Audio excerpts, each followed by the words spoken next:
Welcome back to Gnostic Network in the series Insights of a Modern Mystic with Isabella Greene. I am your host, Tantric Crete.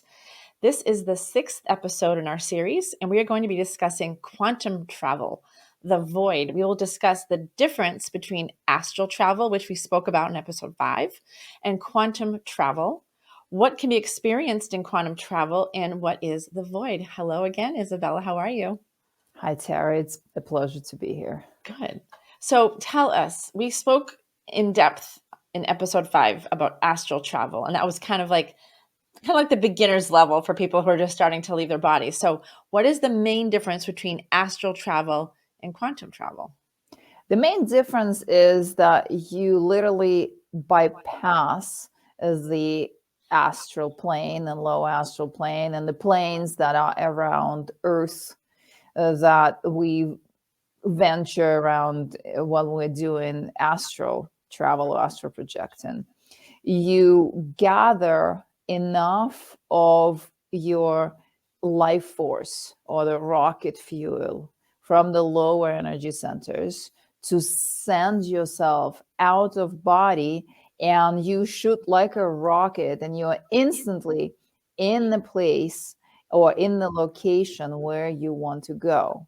This is the difference. So the astral versus quantum is instant. Because in the quantum world, there is no time and space. There is no distance between where we are now to where we're going. That's the interesting thing about quantum mechanics, is it's so hard to grasp with the human mind, but that's also what makes it so fascinating to me. So is it the same? Last in episode 5, you spoke to us about relaxing into it, practicing, getting into like a deep meditation. Is it the same process to quantum travel?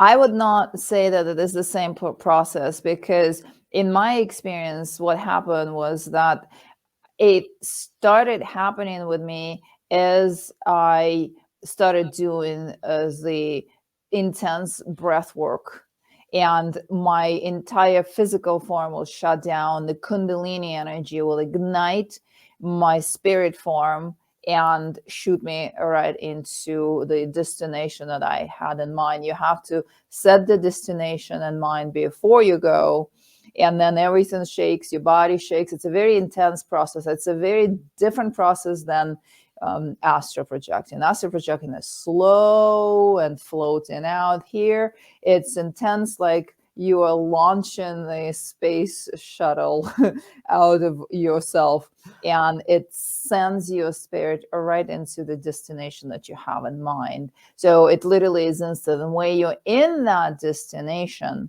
if you decide that you have had enough of that destination and you want to go elsewhere, you literally have to just think next, and you will instantly be in a different location. That's how it works.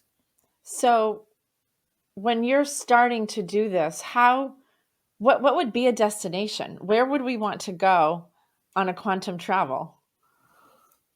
There is no limit to where you can go. I've been to gazillion planets. I've been throughout space. I've been to spacecrafts and shuttles and meetings with councils of multidimensional, interdimensional, and non-terrestrial beings. I've been to, you name it. I've been to the place where I believe, or at least on one of the timelines where my soul decided to come into Earth. I call it the red planet.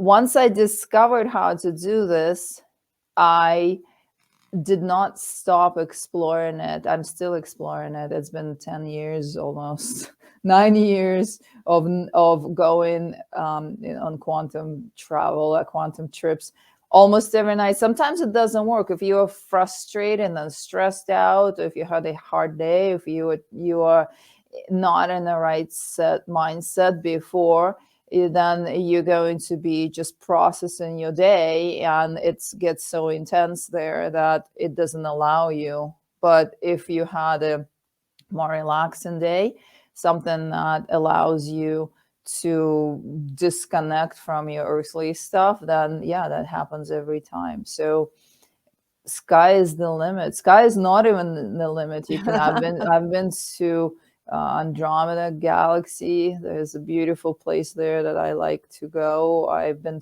to Arcturus and the Syrian constellation and the Pleiades. And I've interacted with many different types of beings that live in these dimensions or in these locations. I've got very connected. Well, you can connect with some of these beings and visit them, and you can meet them in like obscure space, just in space.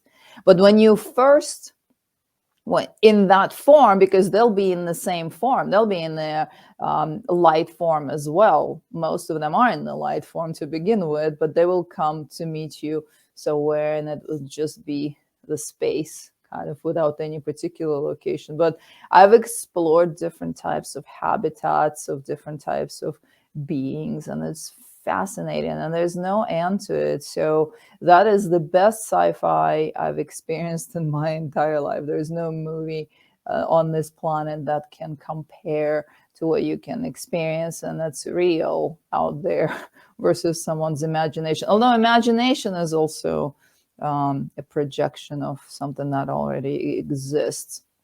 So I'm going to shoot for something higher than the bar scene in Star Wars then.